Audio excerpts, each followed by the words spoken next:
When I was in my final year, I was extremely confused as to what exactly to be read for the most dreaded university exams. The portion is so vast and the time is always limited. So don't worry guys, in this video, I'm going to give you a proper plan. I'm going to break down each and every subject and we are going to have a proper plan, a proper system in place. So hi guys, it's Dr. Parth Palan here from KEM Hospital, Mumbai. Let's begin. This video is going to be in 5 sections. That is one for medicine, surgery, OBGY, peds, and the last one, general tips. But before starting these 5 sections, I would like to tell you about one section which is going to be common for all. And that section is how to start, where exactly to begin. So by now you all must be knowing that with only 2 months in hand for university exam, reading any book cover to cover, I mean, it's not possible. It's of no use right now. So what you're going to do is buy a past question paper booklet, all 5 to 7 years, winter and summer examination. All the questions which are given in that booklet, you are going to mark in your respective book. So let's start with medicine. Medicine, first, general medicine. It's just never ending. The portion is so vast that any question can be asked from anywhere and you can't complain. So do we read Harrison? Well, till prelims, yes, you can read Harrison because I myself had read Harrison because it's so beautiful. But then again, can you produce answers from it in a university examination? The answer is no. So what do? There are many answers to it, like there's Matthew and there is Davidson. But my personal recommendation is Bullur. See, Bullur is a book. What that guy has done, all the concepts from Harrison, he has given in a very simplified manner in a tabulated form. So Bullur is your go-to book for passing medicine examination. Just write it. You have to read Bullur to pass medicine exam. Okay. Second is Dermat. So now Dermat, what I would recommend is like in this past year, whichever book you had read for your NEET PG or next PG, like say for example Jindal or Arvind Arora or your class notes, stick to that. Just stick to that. No need to go to any other book. So that what will happen is you will also be able to revise for your entrance exams. Same goes for psychiatry. Either your class notes or Arvind Arora shall do the trick. And the same, it will help you revise for your entrance exams. And genetics is also very well given in Bullur, so stick to Bullur. In fact, Dermat and psychiatry is also given in Bullur, but I would suggest you read those books which you are going to read for your NEET PG. So now we are done with books. Now let's discuss the paper style. What exactly are we going to write in the paper? In medicine, presentation is everything. Writing long answers will fetch you better marks is a myth. See, your answers have to be of decent length, I agree. But in medicine, how exactly you present decides how many marks you will be getting. Like for medicine, all your answers have to be etiology, pathophysiology, treatment, and in the end, you can add any recent update or news which your classes must have taught you. Then, for each and every question that you're thinking, beforehand itself, you think of any table or a chart or any, cycle which you can include before starting the answer. And I'm sure you all guys must be very stressed right now because of a university exam. I think there are 3 exams in our lives where we are very stressed. One is NEET UG, one is university exam, and one is NEET PG. So don't worry, I have made another video on how to deal with exam stress. You must watch that video. The link is you can click on the I on the right top, or you can also have the link in the description, guys. So now coming to surgery. So in surgery, if from the very beginning you have read SRB or Manipal, then good.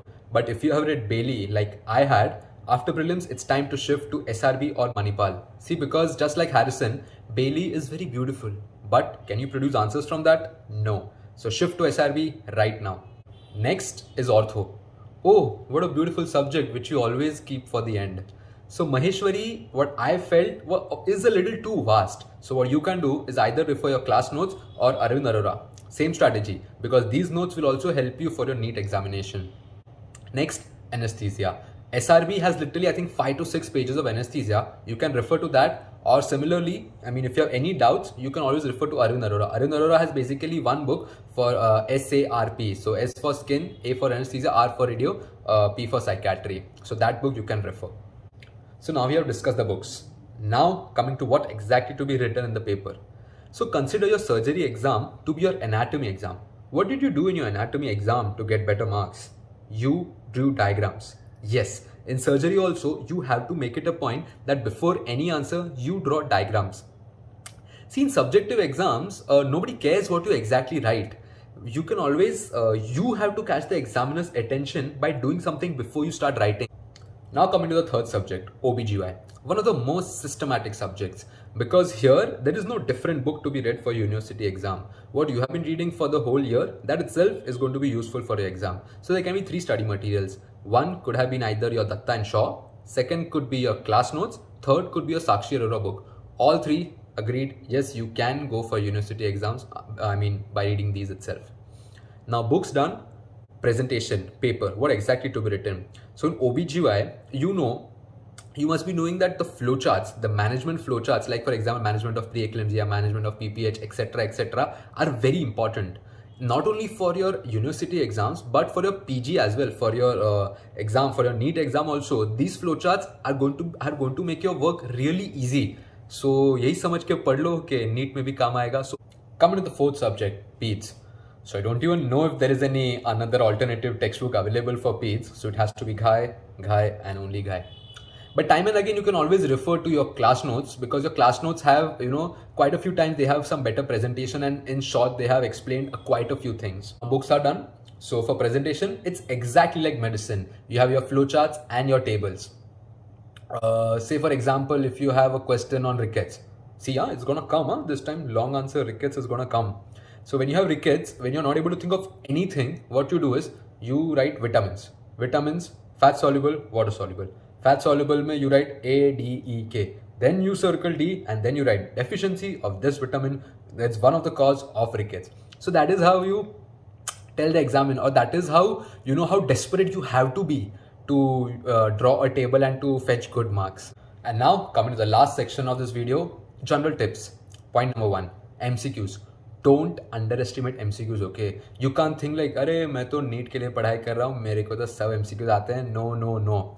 You have to refer your past questions, your past MCQs. All your MCQs of your past papers have to be solved, because 100%, almost all the MCQs are going to be repeated from your past questions itself, past papers itself. So make sure you solve them.